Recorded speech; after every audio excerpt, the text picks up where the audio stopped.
बद्रीनाथ में अगर 41 दाने चने की दाल के पीले कपड़े में बांधकर जो शंकर भगवान के 41 बार नाम लेकर बद्रिकाश्रम को चढ़ाता है, आज भी उसकी मनोकामना पूरी हो जाती है। इसलिए बद्री नारायण में चने की दाल चढ़ती है।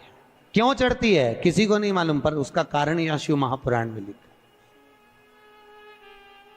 कि बद्रिकाश्रम में चने की दाल शंकर भगवान का नाम लेकर चढ़ाई जाती है।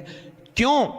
क्योंकि जब जैसे दादी को स्वर्ण सीढ़ी चढ़ाते हैं, देखा स्वर्ण सीढ़ी चढ़ाते हैं तो चने की दाल बर्तन में भरते हैं, फिर उसमें सोने की सीढ़ी रखते हैं, तब वो स्वर्ण सीढ़ी चढ़ती है। उसी तरह जब हम किसी बच्चे को गोदी लेते हैं और उसको कोई दान देते हैं, अपना मकान अपनी जायदाद जब उसके नाम लिखते हैं, तो बच्चे को जब गोदी लिया जाता है तो सामने थाली में चने की दाल भरी जाती है। नामकरण संस्कार जब बच्चे का किया जाता है तो सामने थाली में चने की दाल रखी जाती है। क्यों? चने की दाल जब हम दान करते हैं तो स्वर्ण के बराबर दान का, प्रॉपर्टी के बराबर दान का लाभ जीव को प्राप्त होता है। आज भी नारायण के मंदिर में बद्रिकाश्रम में 41 दाने चने की दाल के देने पर, आपको 41 तो गिनता नहीं इसलिए पोटली में बांध कर ले जाता है, जितने हैं दे दो,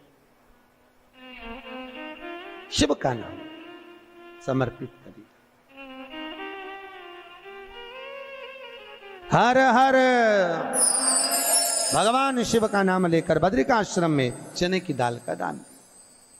अच्छा, इसलिए केदारनाथ में जपा जाता है नारायण नारायण और बद्रिकाश्रम में जपा जाता है ओम नमः शिवाय। दोनों जगह विपरीत दशा है।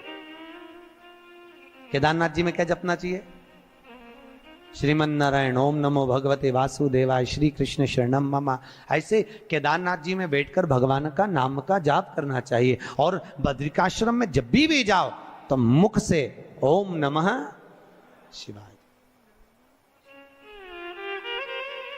ओम नमः शिवाय। जैसे व्यक्ति का कोई काम नहीं हो रहा हो, बहुत दिन से लगे, बहुत समय से लगे, ये काम हो ही नहीं रहा, तो शंकर जी का नाम को उल्टा कर कर जपना चालू कर दो। नमः शिवाय ओम। सीधा नाम क्या है? ओम नमः शिवाय, शिवाय नमः ओम।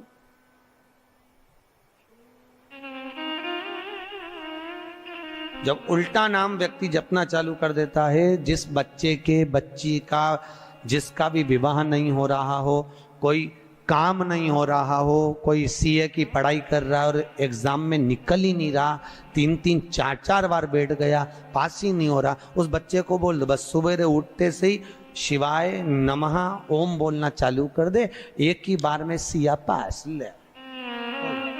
कहा करत बा, जॉब नहीं लग रहा हो, जब उल्टा उल्टा जप ले। ये उसी में का हाल है। जैसे किसी व्यक्ति से अपने को पैसा लेना और दे नहीं रहा, क्या करना है? सूर्य नारायण भगवान को अर्घ दो। तो 21 दाने लाल मिर्ची के जो दाने होते हैं, देखें लाल मिर्ची के अंदर दाने होते हैं, उसके 21 दाने निकालकर पानी में डाल दो और पानी में डालकर उसी जल से सूर्य को अर्घ दे दो। उस व्यक्ति का नाम लेकर जिससे पैसा लेना है, हाथ जोड़कर देने आता है, तुरंत 3 महीने के अंदर पैसा लौटा दे, तुरंत हाथ जोड़कर। ये सूर्य को अर्घ देने है, पर मात्र व्यक्ति दौड़कर पैसा देने आता है, कितना भी हो, रहने नहीं देता प्रचंड। शिव के सिवा दुनिया में कोई दानी नहीं, शंकर जैसा कोई दानी नहीं हो सकता।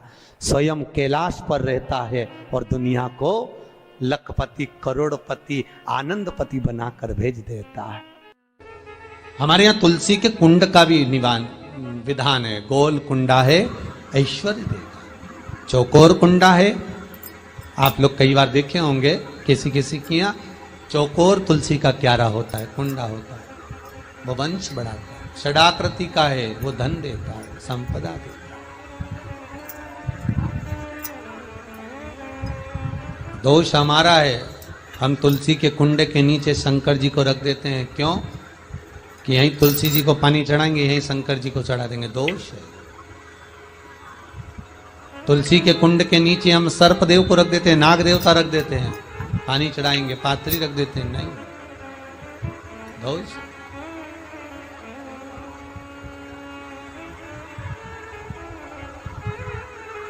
उसका दोष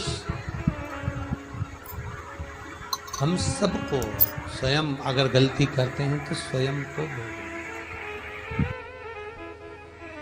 कैसा कुंड हो, 7 तरह के कुंडों का व्याख्यान तुलसी के रूप में कहा गया है महाराज।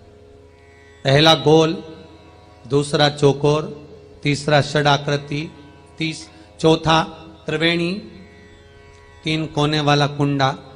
शास्त्र कहता है जिसके मार्ग घर में टुकड़े हो रहे हों, घर विभाजन की ओर हो रहा हो, तो 3 कोण का कुंडा घर में रखकर पूजा करने पर परिवार एक हो जाता है। 5वां, गार्डन में बिना कुंडे का, बिना कुंड का जो तुलसी का पौधा रोपित होता है, बिना कुंड के एक बगीचा जैसा बो दिया जाता है, तुलसी तुलसी उत्पन्न हो जाती है। महाराज वहां पर संपदा तो रहती है पर चिंता बहुत रहती है, टेंशन बहुत रहता है। क्यों? घर के दरवाजे के बाहर इतनी सारी बगीचे में तुलसा कर दी। कोई निकल कर जा रहा था, उसने थूक दिया, कोई निकल कर जा रहा था, उसने पानी डाल दिया, कोई श्वान ने, कुत्ते ने, किसी ने, बिल्ली ने गंदगी कर दी, उसका दोष आपको लगेगा। इसलिए कुंड के अंदर तुलसा का, तो वो धन तो देगा, जो तुमने बगीचे में तुलसा लगाई है, गार्डन तुलसा का करा, वो धन तो देगा, संपदा भी देगा, पर चिंता को बढ़ा देगा। 5वां,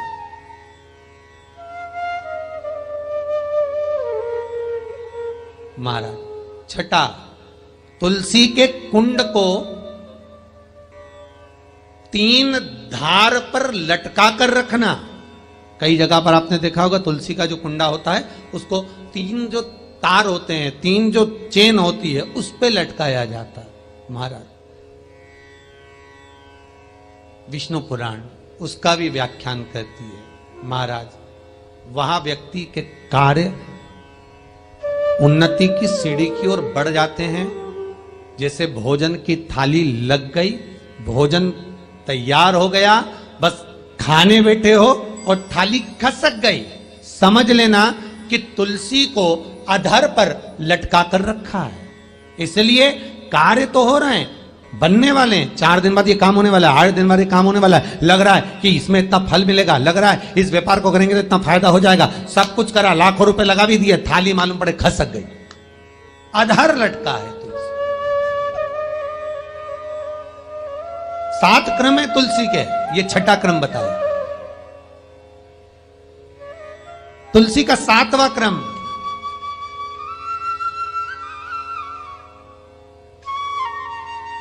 तुलसी का 7वां क्रम है। महाराज तुलसी का कुंडा जैसा घर के आंगन में है, तुलसी का कुंड जैसे घर के आंगन में विराज रहा है, ऐसा ही छोटा सा कुंड भगवान के लिए रोपित करें। प्रतिदिन भगवान की सेवा करते समय तुलसी का कुंड सम्मुख रखकर उसकी आराधना करना, फिर उस कुंड को वापिस बाहर ले जाकर रखना, फिर दूसरे दिन पूजन के समय पर कुंड को लाकर रखना। हम तो यहां तक कहते हैं, विष्णु पुराण गर्ग संहिता कल्याण का तुलसी अंक यहां तक वर्णन करता है कि आप पूरे साल ये नहीं कर सकते तो कम से कम कार्तिक के महीने में भगवान के सामने तुलसी का छोटा कुंड, चौकोर वाला, गोल नहीं, चौकोर कुंड लाकर भगवान के सामने रखकर छोटा सा कुंड का पूजन कर कर भगवान के साथ उस कुंड को वापस बाहर विराजमान करें, फिर कल लेकर आए, फिर विराजमान करें। आप पूरे साल नहीं कर सकते तो 1 महीने। हमारे यहाँ तुलसी के कुंड का भी विधान है। गोल कुंडा है ऐश्वर्य देगा, चौकोर कुंडा है, आप लोग कई बार देखे होंगे किसी किसी के यहाँ चौकोर तुलसी का क्यारा होता है, कुंडा होता है, वो वंश बढ़ाता है। षडाकृति का है, वो धन देता है, संपदा देता है। वीडियो पसंद आई हो तो शेयर करें, लाइक करें, सब्सक्राइब करें। श्री शिवाय नमस्तुभ्यम, हर हर महादेव कमेंट बॉक्स में जरूर लिखें। महादेव आपकी सभी मनोकामनाएं पूर्ण करें। मिलते हैं अगली वीडियो में। श्री राधे, हर हर महादेव। और जैसे ही थोड़ा सा समय निकला, आज रोज प्रतिदिन भगवान भोलेनाथ शाम का समय और गंगा जी पर चले जाए, और भोलेनाथ जी गंगा जी पर जाएं, और वहां माता पार्वती को मालूम नहीं कि प्रभु आजकल हमेशा तो मेरे को साथ लेकर भ्रमण पे निकलते थे, आजकल भोलेनाथ जी जाते कहां हैं, शंकर जी जा कहां रहे हैं, पता नहीं कहां रहे। और बाबा भोलेनाथ जी का स्मरण करा। माता पार्वती ने उसी समय पर गणेश जी को भेजा, गणेश जरा मालूम करो पिताजी कहां जा रहे हैं। और पिताजी को देखकर गणेश जी आए और आकर कहा, मां पिताजी तो कुछ कन्याओं के साथ में, कुछ स्त्रियों के साथ में गंगा जी के जल में अटखेलियां कर रहे थे। इतना तो मां से कहना था। भोलेनाथ जी के शब्द सुनकर, गणेश जी के वाक्य सुनकर मां जगत जननी क्रोध में लाल हो गई। माता पार्वती क्रोध में लाल, और उसी समय पर माता पार्वती क्रोध में लाल होकर सीधे गंगा जी के तट पर पहुंच गई, सीधे गंगा जी के तट पर। और गंगा के तट पर माता पार्वती जब पहुंची और जगत जननी ने देखा 5 स्त्रियों के साथ में, 5 कन्याओं के साथ में भोलेनाथ पानी से क्रीड़ा कर रहे हैं। कभी शंकर भगवान उन पर पानी फेंके, कभी वो कन्या इन पर पानी फेंके, कभी शिव पानी फेंके। इतने में माता पार्वती क्रोध में लाल होकर बोली, भोलेनाथ। जैसे भोलेनाथ जी को आवाज दी, शंकर भगवान जल क्रीड़ा करते हुए खड़े हुए और खड़े होकर बोले, क्या बात है पार्वती, इतना क्रोध क्यों करती हो? पार्वती बोली, भोलेनाथ ये स्त्रियां कौन, ये नारियां कौन है? मैं एक पतिव्रता धर्म का पालन कर रही हूं और आप इन स्त्रियों का संग कर रहे हो। होता है कभी कभी, एक पति अपनी पत्नी को रोज धमकी देता था, तू मेरे से सही सरिया कर, भगवान कृष्ण की 16,108 रानियां थी, मैं दूसरी शादी कर लाऊंगा। बेचारी पत्नी बड़ी दुखी रहती थी। एक बार हमारे यहाँ कथा में आई कि गुरुजी मेरा पति रोज धमकी देता है, मैं क्या करूं? मैंने पूछा क्या धमकी देता? कि हमेशा बोलता है भगवान कृष्ण की 16,108 रानियां, मैं दूसरी शादी कर लाऊंगा, तू मेरे से अच्छे से रिया कर। तो मैंने कहा वो तुझे धमकी देता है तो तू भी दे दे, कि द्रौपदी के 5 थे, तू क्यों?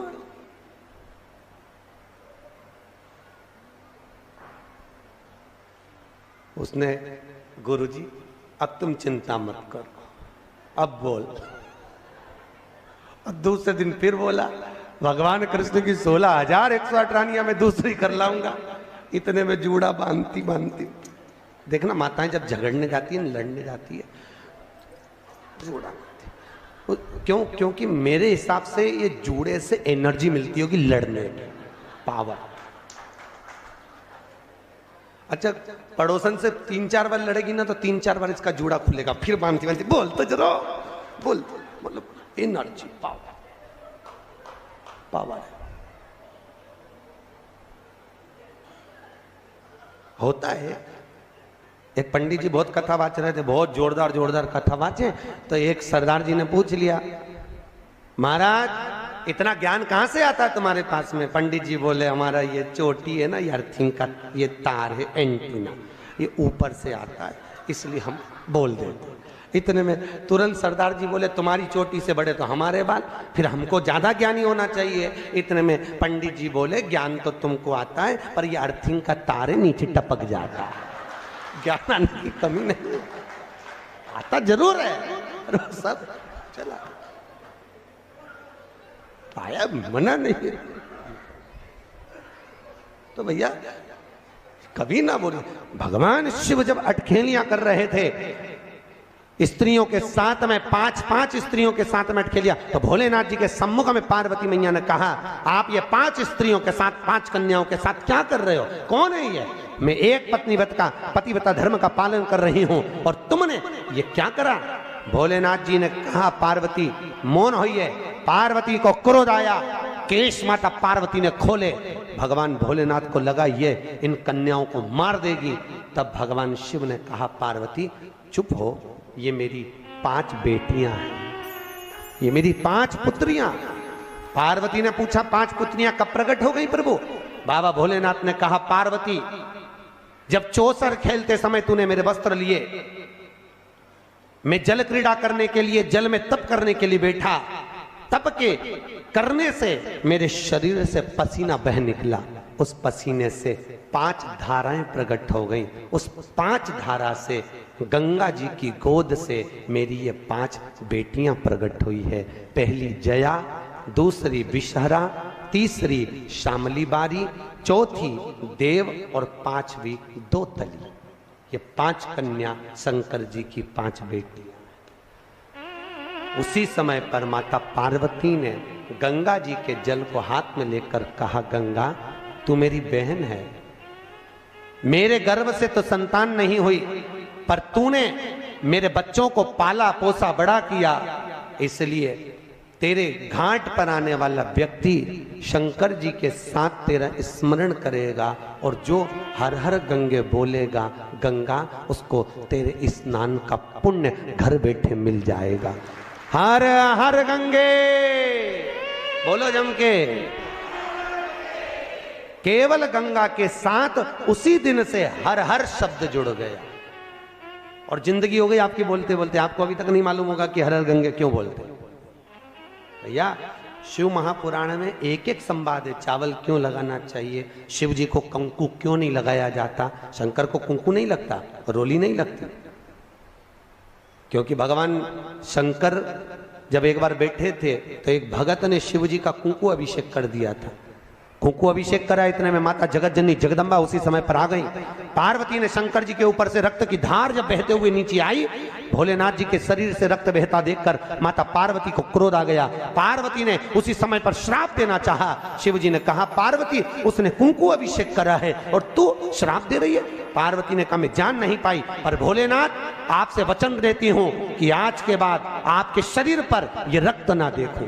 इसलिए आज तक शंकर जी के शिवलिंग पर कभी कंकु नहीं चढ़ाया जाता, कुंकू नहीं चढ़ता। शिव जी को चंदन चढ़ेगा, हल्दी चढ़ेगी, अष्टगंध चढ़ेगा, गुलाल चढ़ेगी, अबीर चढ़ेगा, पर कुंकू शंकर को कुंकू नहीं। जैसे अधिक मास के महीने में, अब ये जो अधिक मास आ रहा है ना, आपके लिए तो लाभदायक है, समझ लो ये कथा। अधिक मास के महीने में जैसे पहले दिन का अधिक मास होता है, ऐसे 5वां दिन का जो अधिक मास होता है, पंचमी तिथि का, पंचमी तिथि का अधिक मास शास्त्र कहता है कि जिसके घर में संपदा की कमी हो, पैसा आ ही नहीं रहा हो, सब दूर उलझ गया हो, बहुत टेंशन चल रहा हो, 3 साल में एक बार अधिक मास आता है। अधिक मास की पंचमी तिथि के दिन गन्ने का रस, गन्ने का रस जानते हो, ईख का रस, गन्ने का रस तुलसी जी के क्यारे में हाथ में लेकर 7 बार अपना नाम और गोत्र बोलकर छोड़ दो। जिंदगी में 3 साल में तो करोड़पति बनकर बैठ जाओगे, कभी लक्ष्मी की कमी नहीं आ सकती। अगला अधिक मास आएगा तो तुम तैयारी में बैठे रहोगे कि फिर पंचमी तिथि आए, फिर मैं गन्ने का रस डाल। केवल अधिक मास में होता है, अधिक मास के सिवा नहीं कर सकते, केवल अधिक मास, अधिक मास के अंतर्गत करें। और आपको तो मौका मिल रहा है, ज्येष्ठ का अधिक मास है इस साल, बड़े प्रेम से आनंद है। अधिक मास का महीना भगवान शिव के स्मरण का माह, ठाकुर जी के भजन का महीना, भगवान नारायण के लाड़ लड़ाने का महीना। खूब प्रेम से भजन करो, जितना भजन कर सकते हो उतना करो, और काउंट कर कर नहीं कि कितना भजन करा है। कई लोग हाथ में वो बटन दबाते रहते हैं, राम राम राम राम, काउंट नहीं करना है, कर लो जितना कर सकते हो। अधिक मास के महीने में जितना पुण्य कमा सकते हो कमा। भजन चित्त करिए। आज शिव महापुराण की कथा कहती है, माता पार्वती के सम्मुख में 5 कन्याओं को देखकर गंगा जी के सम्मुख में जब बात प्रसिद्ध करी, तब माता पार्वती से शिव जी ने कहा, ये मेरी 5 बेटियां हैं। पार्वती जी ने 5 को गले से लगाया। भगवान भोलेनाथ बोले, पार्वती ये जल की तरंगों में प्रवाहित होने के कारण इनका शरीर सर्प की आकृति में रहेगा।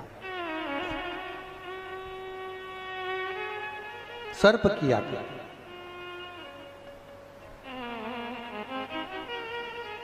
और वो 5 कन्या शंकर भगवान की 5 सर्प रूप की बेटियां हुई। सर्प रूप।